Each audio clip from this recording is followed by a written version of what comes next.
Welcome to the Stairway to Heaven.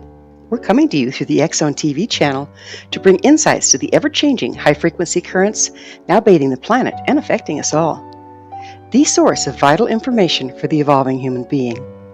I'm Gwilda Wiyaka. The Magic of Archetypes. A greatly misunderstood concept found in all cultures is archetypes. From Egypt to Rome and everywhere in between, the ancient cultures were full of rich archetypical gods, goddesses, demons, angels, fairies, trolls, satyrs, dragons, and so on. While in modern times they're seen as deities or false gods worshipped by an ignorant, primitive, superstitious people, in truth they were originally metaphorical representations of particular bandwidths of frequency or expression. These metaphors were a two-way street. On one hand, they would appear in the imagination, dreamscape, or shamanic trance to represent the frequencies at play in any given situation. This was a form of receiving information regarding what was taking place at the quantum level, the invisible realm, where all manifestation begins. On the other hand, by actively conjuring the vision of an archetype, the practitioner of the magical or shamanic arts, aka frequency masters, could use the image to attune to a direct particular bandwidths of frequency at will, thus managing matter at the quantum level. This was used to correct frequency imbalances in order to heal person, place, or thing.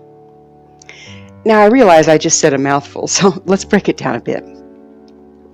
As we move through the area of the galaxy with less luminosity, the practices became dogmatic and true function of frequency mastery was lost. During this time, everything was viewed as physical matter and literal. Thus, if one encountered a demon in a shamanic trance, or dreamed of one associated with a person, it was immediately translated as evil, a literal demon, a thing to be battled, burned at the stake, or whatever was the accepted method of cleansing evil at the time.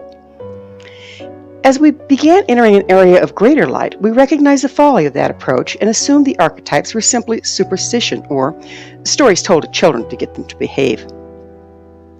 In reality, neither is true. If an archetype shows up in the imagination, a dream, or a shamanic trance as a demon or something equally repugnant, it's simply an indication that there are frequencies present that are imbalanced or incompatible with our intentions. It's accurate information, not just superstition, but it's not literal. It's all in the translation of the allegory, which is virtually a lost art. Another function of archetypes is to represent and focus expressions. Many of you may have heard of the maiden, mother, crone concept from the Celtic tradition, and their less well-known masculine counterparts, warrior, father, and wizard. These can be seen as stages of life, which of course they are, but they're also specific frequency expressions, each appropriate in numerous situations. The problem being, we tend to move through the stages based on age and never go back. Or, in the case of someone who's fighting the natural aging process, they get stuck in maiden until repeated cosmetic surgeries has reduced them to a grotesque parody of maiden and robbed them of the natural beauty of aging. We may cling to warrior long past the time we have the rigor to support the protective stance full time and resort to being a bully. In truth, archetypes can be danced and drawn forth to meet the needs of any situation. The key is not being attached to or an avoidance of any of them. Again, another form of frequency mastery. When properly trained, a person of any age can access the energy of maiden when a fresh, innocent approach is needed, go into mother when something needs nurturing or incubating, or express the frequency of crone when they need to dismantle something.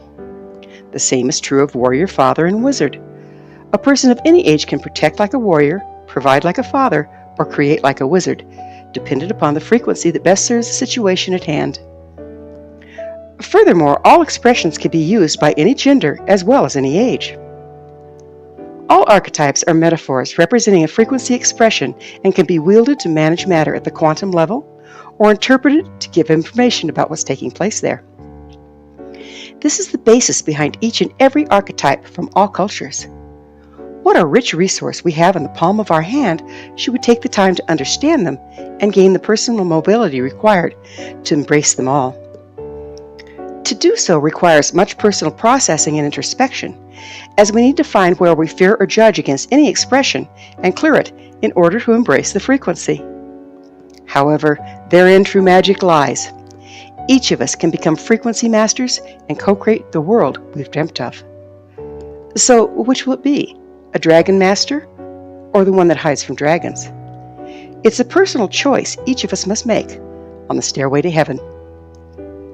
Thank you for joining me, Gwilda Wiyaka, on the Stairway to Heaven, where we provide updates on the energetic currents facilitating our evolution into conscious, powerful co-creators. Until next time, may you be blessed on your sacred path to wholeness. We are here. The time is now.